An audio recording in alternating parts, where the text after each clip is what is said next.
against you. So the reality is exposed as to why they actually gave you that something. So it wasn't really for free. It was just a form of deception. But some people are kind like that, but you need to know the character of an individual before you proceed. So then you are now wiser. So when you get a gift, you will definitely look at a gift horse in the mouth. So be wary at times. Do not be too gullible to accept a gift, or be ready to give it back in case you find out that their character is not their character is subpar. Also, as in positive redundant actions, you know better than acting or answering a question without getting all the facts, because it may be a trick question. And if you don't attain all the facts, then you may be answering a question or acting in an improper way without attaining all the information that is required to make a logical answer in positive redundant actions. And this lets you have the ability of gathering intelligence in your mind. What are the possibilities in any given step, and then acting or reacting in such a way that you are well informed. How to communicate positively with others is very important. But this still does not mean that a negative individual will perceive you as a positive person. In fact, they may say that you are yelling when you are not, or that you are being disruptive when you are not. They may say that you are being confusing when you are not. In fact, they may be only projecting themselves upon you and their own deception upon you. But the fact that you know the truth, regardless of dishonest people, will give you the power, and even the most powerful negative people, that they do not have. So you maintain these positive thoughts and a positive body language externally and internally. And so there also you would know the difference between when a person is being confusing and the difference between you being confused when a person is jumbling or having a dualistic projection, and you'll know that that they're projecting confusion. So therefore, you won't be confused. They're projecting confusion. Not that you are confused. You will be able to differentiate, disseminate between those two. If a person is angry or serious, that does not mean that you have to behave with the same perception. This is simply their angle of perception. You can find it humorous. You can find it sad. So, likewise, if they find something humorous, it doesn't mean that you as well have to find something humorous. But at the same time, you do not take a position in which you are escalating the conversation from anger to arguing to hate, and therefore becoming abusive towards one another. So you do not have to behave in the same perception, because negative people will want to hurt you with a smile on their face, or control you by saying something is serious when you don't believe it's that serious. In other words, they're making a mountain out of a molehill. Because there are negative people who will use these tactics to lure you into a fight. And such as someone looking at you, or they're staring at you, You could choose another tactic by looking away.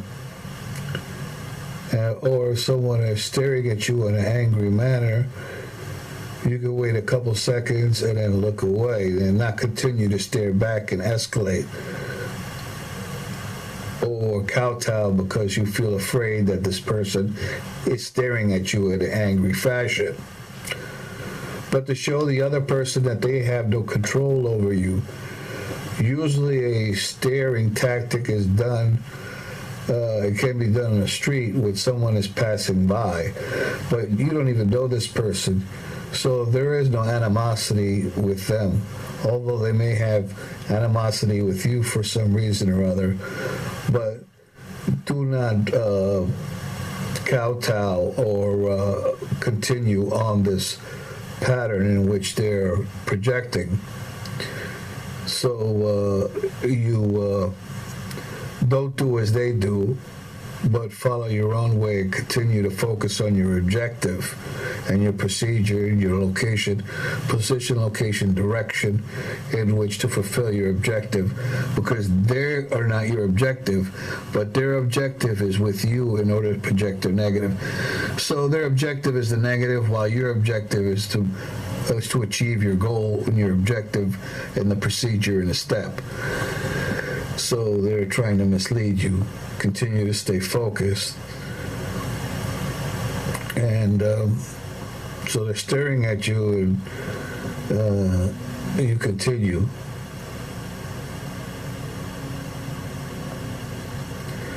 And of course there's conversations, and it's better to communicate and in a positive manner. If you find that the person is not communicating in a positive manner, the best choice you have is either stop talking altogether or to communicate in a positive and slow down the conversation, because the negative anger is communicated in quick, loud fashion, as opposed to someone who is calm and peaceful, who would communicate in a slower, more relaxed state of communication. And instead of having long-winded answers, have short answers. Because these people are looking for a fight, and if you have an abundance of words, you're just giving them more ammunition in order to argue and fight you with. So as soon as someone begins yelling at you, quickly ask, why are they yelling? That's of the opposite side. Some people will tell you, why are you yelling, when you were talking slowly and calmly and in a low voice. But as long as you continue to talk slow, calm, short responses in a very low voice, they usually never lie like that, but sometimes they may. But if you're recording the conversation, they would end up looking like the bad guy at every single time without flaw, unless you got a crooked judge who their objective is the negative, not the objective. Because they're expressing their own belief system through their words, and their body language is exposed by them, and exposed by their lying and the steps that it took to get there, and how they came to this negative perception that they claim made them out of control, when they say you made them behave in a certain way that they had directly not only had chosen, but had planned to do this illogical behavior before you have even met. So these people are trying to make you feel subconscious by also staring at how you move in your body language, and by directing and projecting their own hate. Also, while you're communicating at this time, it is important to know how you're breathing. Are you breathing calmly, or are you breathing quickly in and out? Are you hyperventilating? That would also make your mind and time go faster, and may have contributed to you getting overly hostile when there's no need to. Listen, and being a good listener is behooves you, so this way you'll know exactly how they're trying to project them, as opposed to just ignoring them, which you can do depending on any given situation.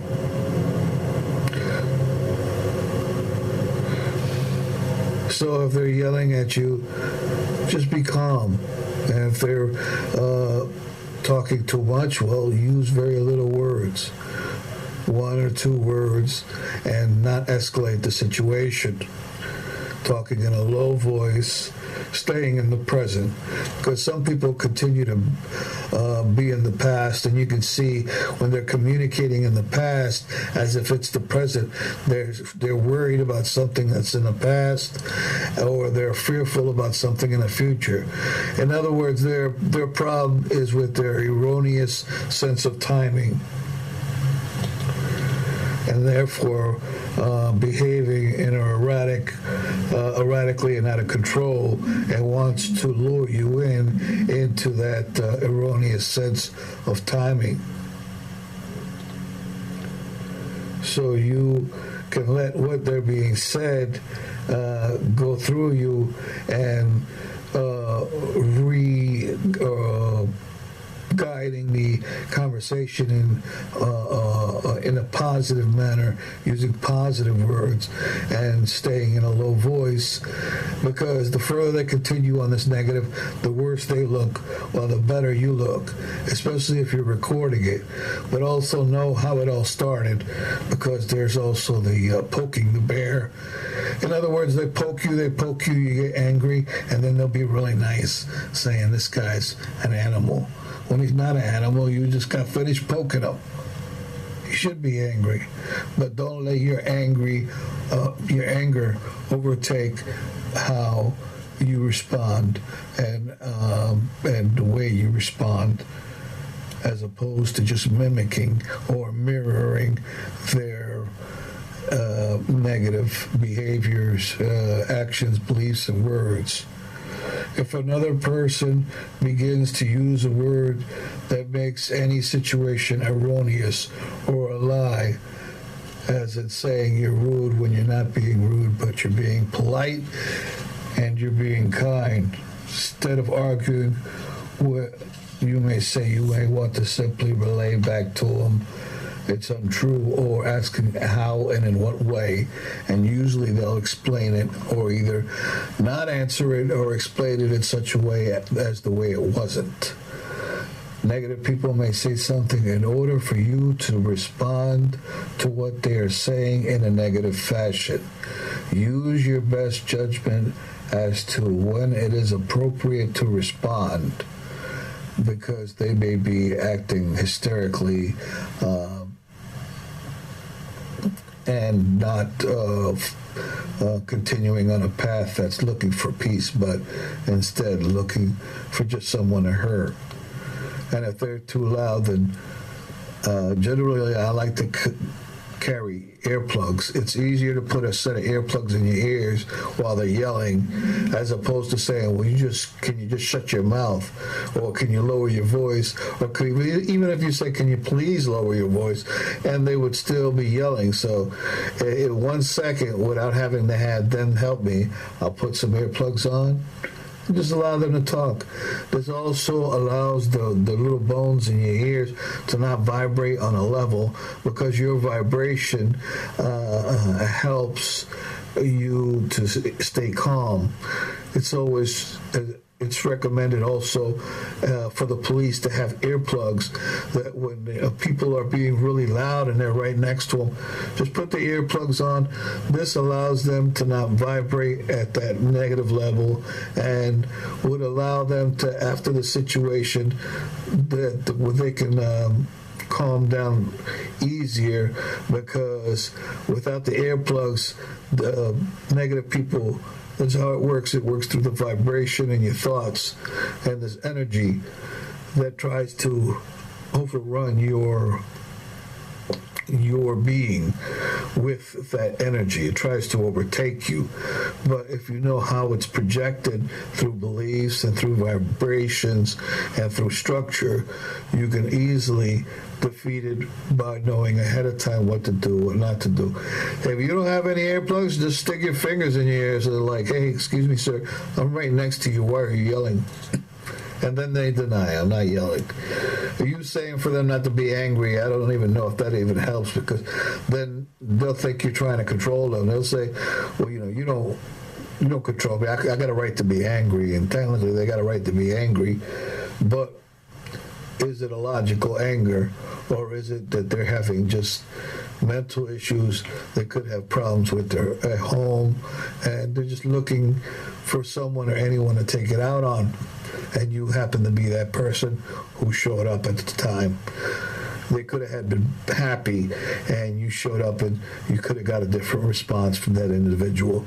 So you don't escalate, but de-escalate to try to create a better outcome of cooperation as opposed to opposition. Learning how to identify trick questions, as in semantics, and what subject they're talking about, or the point they're trying to make, incomplete sentences. So you really don't know what exactly they're talking about, or one-word sentences. You may want to, or ask them to elaborate, or you may clearly understand what they're talking about. But if there's a bit of confusion, then it's best to ask exactly what do they mean. Sometimes you may want to come up with a multiple action solutions. For example, you may want to do the right action for the right reason. You may want to do a neutral action for the right reason. You may want to do it depends, the more legalistic, the right for the right reason. Regardless, you want your motive to be right, regardless of the action. So they call tough love is where, or even righteousness, where it looks like anger out of hate, but it's not. It's done out of love with the best interests of them in mind.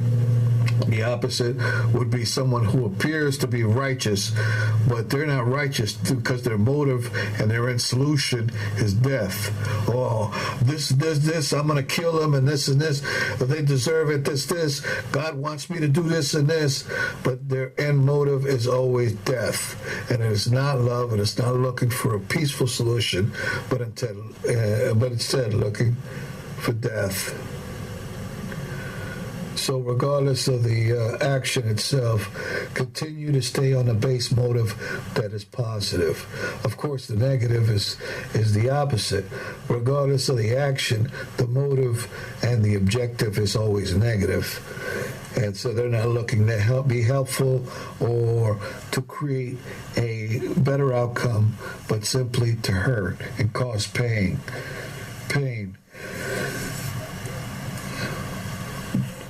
Being a true positive individual means that you're being for positive, which means that you are not with your guard up ready to hurt others, but instead are able to be hurt, but still be hurt in such a way that know that you can relieve that pain, because they're not giving you positive pie, they're giving you negative pie. What they have to give is not good, but evil. So when they give you this negative, again, you know how to get out of this negative corner that they put you in. And you can easily maneuver out of such a situation. Consider every situation carefully and look at the writing on the wall. You can see it prematurely. You can see it. You can see how they're beginning to escalate quickly. move away or try to change the subject or even turn around and look at something else as opposed to looking at their angry face in which they're projecting. Take a second to look at the floor, to look at the light, to breathe in, to be calm, and to speak in a calm fashion. Then when you look at them, don't look at the floor.